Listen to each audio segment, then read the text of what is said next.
Parimat tervist sulle, armas Valguse kanali kuulaja ja vaataja. Mina olen Kaia-Liisa Reinut ja soovin sulle tere tulemast Valguse kanalile. Täna on mul sulle veel üks selline väga tore meeldetuletus tänaseks päevaks. Ja selle meeldetuletuse pealkiri on iseendaga leppimine. Ja see on ka ühe inimese poolt kirjutatud mõte, kes kirjutas nii.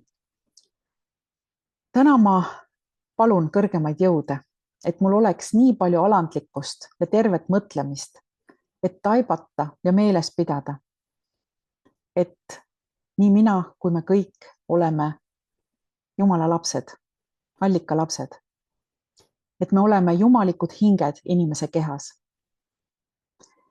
Et minu kõige olulisem ülesanne, olulisem ja kiireloomulisem elu ülesanne on iseenda omaks võtmine, iseenda tundma õppimine, iseenda armastamine ja iseendast hoolimine. Kui ma võtan enda vastu sellisena, nagu ma olen, koos kõige hea ja halvaga, siis võtan vastu kogu allika tahte. Kui ma tunnen ennast ja armastan, siis ma tunnen ja armastan kõiki ja kõiki. Kui hoolin endast, siis järgin allika juhatust. Ja ma palun, et ma oleksin valmis loobuma oma üleolevast enesekriitikast. Ja ma palun, et ma saaksin kiita, tänada ja usaldada allikat ja elu.